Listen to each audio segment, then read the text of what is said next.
Good evening, I'm Present Michael and you're watching Kini News, the show that brings you today's biggest stories. The economic effects of COVID-19 have been brutal. In response to it, the Malaysian government has announced a recovery plan. Let's see if there's something in it for you.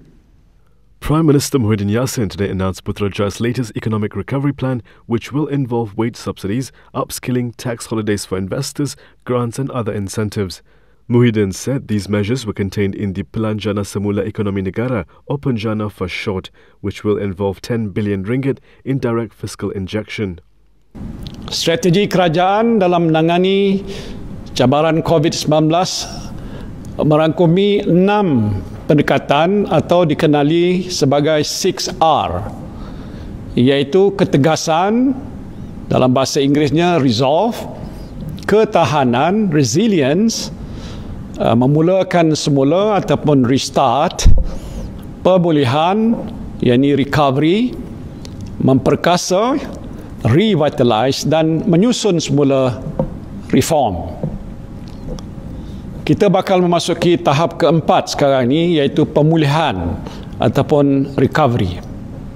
In a live broadcast this afternoon, Muhyiddin added that these measures were vital as Malaysia and the rest of the world are experiencing unprecedented economic contraction, and he expected unemployment to reach 5.5% by the end of 2020. The incentives include a 1 billion ringgit tourism financing scheme to assist the tourism sector. 300,000 disabled people and single mothers registered with the Welfare Department will be eligible to receive a one-off payment of 300 ringgit. The wage subsidy program to help employers retain employees will be extended for another 3 months. There is also something to boost the automotive sector. Kerajaan bersetuju untuk memberikan pengecualian cukai jualan sebanyak 100%. Ini saya sebutkan, pengecualian cukai jualan sebanyak 100% ke atas penjualan kereta penumpang pemasangan tempatan dan 50% bagi kereta penumpang yang diimport bagi tempoh mulai 15 Jun 2020 hingga 31 Disember 2020. The government has also allocated 9 billion ringgit to benefit 3 million workers in dealing with unemployment. Meanwhile, Muhyiddin did not announce whether the Conditional Movement Control Order would end on June 9th as scheduled. The conditional MCO is enforced by means of a gazette which barred certain economic, social and educational activities from taking place. Dr Mahathir Mohamad and Anwar Ibrahim share a long history together. They weren't always best friends though, but they've certainly gotten closer in recent years. Or have they? Former Prime Minister Dr Mahathir Mohamad said today that he does not have a problem with opposition leader Anwar Ibrahim. However, he doesn't know if the PKR leader has a problem with him. Maybe he has a problem with me, that I don't know. You'll have to ask him. Mahathir said this when he was asked to comment on his relationship with Anwar during a press conference this evening, following the absence of Anwar and other PKR leaders at a meeting with allies at the Al-Bukhari Foundation building in Kuala Lumpur yesterday. Those present at the meeting yesterday were Disputed Bersatu President Mukhlis Mahathir, Disputed Bersatu Secretary General Marzuki Yahya, Amanah President Muhammad Sabu, Warisan President Shafi Abdal, DAP Secretary General Lim Guaneng and DAP Organising Secretary Anthony Lok. The meeting came to light after a photograph of it was shared by Mahathir's aide Adam Mukhlis on social media. After recording the highest single-day spike of new COVID-19 cases yesterday, we're back to a low two-digit increase today. Malaysia reported 19 new COVID-19 cases today after reporting a shocking 277 new cases on Thursday. From the 19 cases, 7 were imported cases, 9 local transmissions involved Malaysians, and only 3 local cases involved foreigners, a stark contrast to previous days. Health Ministry Director General Dr Nurisham Abdullah also revealed that 51 individuals were discharged today after recovering, bringing the total number of recoveries to 6,610. Unfortunately, there was one new fatality reported today. Bahawa terdapat satu kes kematian berkaitan dengan COVID-19. Justru jumlah kumulatif kes kematian COVID-19 di Malaysia adalah sebanyak 116 kes, iaitu bersamaan dengan 1.4% daripada jumlah keseluruhan kes. Kes kematian ke-116 iaitu kes 7,733 merupakan lelaki warga negara Malaysia berumur 61 tahun dan mempunyai latar belakang penyakit kencing manis darah tinggi dan penyakit barah buah pinggang. We first heard speculation Redzwan Yusof was resigning from cabinet over a week ago. And to put a rest to such speculation, he held a press conference today to address it once and for all. Minister in the Prime Minister's department, Redzwan Yusof, has once again denied speculation that he is resigning from cabinet. During a press conference at his residence in Kuala Lumpur this evening, he said there are certain groups with political interests who want to threaten the nation's stability by spreading such news. Sekali lagi, saya nak ulangi, saya tidak meletak jawatan dan tidak akan meletak jawatan. Malah terus bekerjasama dengan barisan kabinet yang dipimpin Yang Amat Berhormat Perdana Menteri Tan Sri Muhyiddin Yassin untuk memantapkan pentadbiran dan pengurusan negara, utamanya dalam keadaan ekonomi yang sangat mencabar akibat wabak COVID-19. Redzwan added that the nation needs political stability. I just want to continue work, so why should I resign? And I know what we are doing, and I think we can get out of the situation that we are facing right now. As far as the Bersatu Supreme Council is concerned, Dr Mahathir and his allies are no longer a part of the party. The Bersatu Supreme Council meeting chaired by Party President Muhyiddin Yassin thanked disputed chairperson Dr Mahathir Mohamad, his son Mukhlis Mohamad and 3 others for their service to the party after affirming the immediate termination of their memberships. In a statement outlining the meeting held last night, Party Secretary General Hamzah Zainuddin said the Supreme Council also affirmed the decision for Bersatu to leave Pakatan Harapan, as decided during a meeting on February 23rd, and to form the Bersatu-led Perikatan Nasional government. The decision to exit the then-ruling coalition, opposed by Mahathir and his supporters, triggered a chain of events which ultimately led to the collapse of the Harapan government after less than 2 years in office.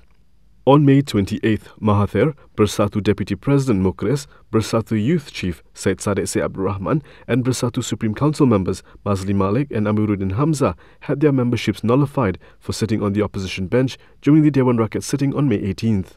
Mahathir and 4 others have disputed their membership termination, calling it invalid.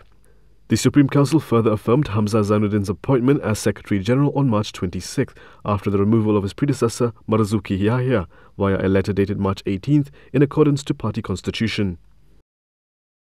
July 28th, 2020. You may want to mark your calendars because that is when we will know the outcome of Najib's SRC International case. Justice Mohammad Nazlan Mohammad Ghazali, who is presiding over Najib Abdul Razak's SRC International case, has ruled that he will deliver his verdict at 10 a.m. on July 28, 2020. On November 11 last year, Najib was ordered to enter his defense on 7 charges of misappropriating 42 million ringgit in SRC funds, comprising 3 counts of criminal breach of trust, 3 counts of money laundering, and 1 count of abuse of position in relation to the SRC funds. The trial took over 94 days, with final submissions taking place over the span of 4 days and ending only at 1 p.m. today. The verdict will mark the first conclusion of several trials against Najib in relation to 1MDB, a subject that has resulted in successful prosecution of bankers across the globe for financial crimes. SRC International was formerly a 1MDB subsidiary before it was absorbed into the Finance Ministry Incorporated in 2012, an entity that Najib controlled during his time as Finance Minister. Najib's defense team, led by senior lawyer Muhammad Shafi Abdullah, has argued that Najib himself was a victim of a scam and a series of misappropriations allegedly orchestrated by the likes of Jolo and Nick Faisal. Coming up next, a retired 4-star general has spoken out against Trump.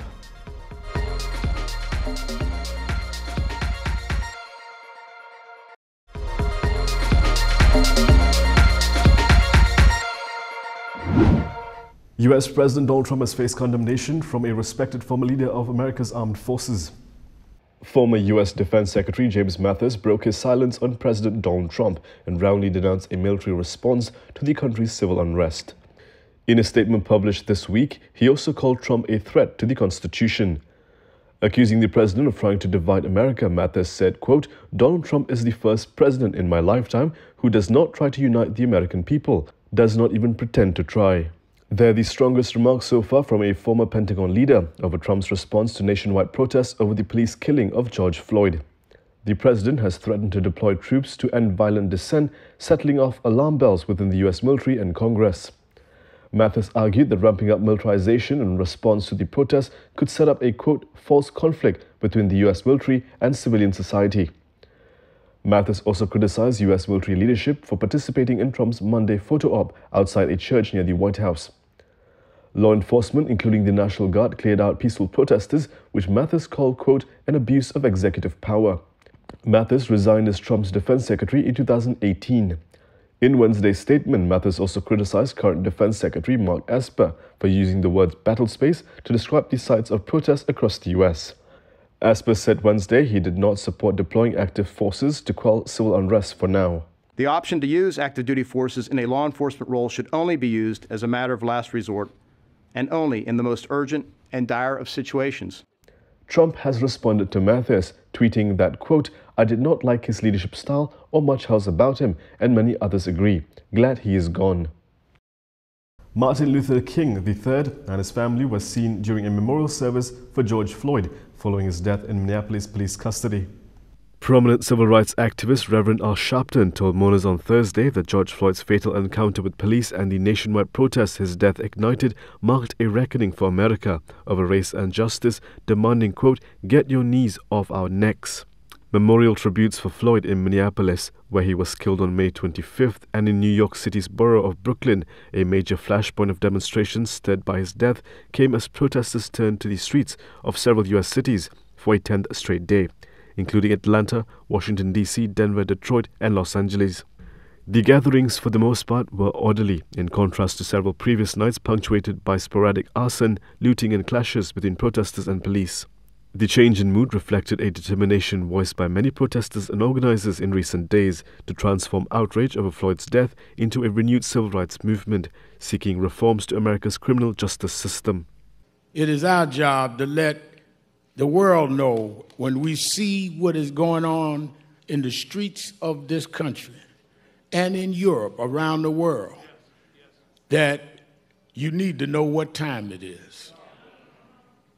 First of all, we cannot use Bibles as a prop.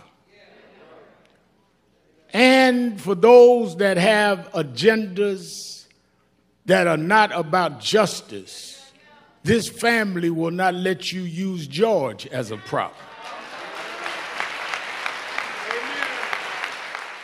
Sharpton led mourners in 8 minutes and 46 seconds of silence, the amount of time Floyd laid on the Minneapolis street with a knee pressed into his neck. The prayer service coincided with a separate outdoor memorial tribute to Floyd in Brooklyn. In addition to hundreds who gathered inside the North Central University Chapel, a crowd of hundreds more clustered outside under trees and in window sills, listening to the service broadcast over loudspeakers. And that is all for me today. For more stories, you can go to KiniTV.com. You can also follow us on Instagram, Twitter, YouTube and Facebook for the latest news updates. I'll be back next week with more, same time, same place. I'm Prasad Michael. Thank you for watching.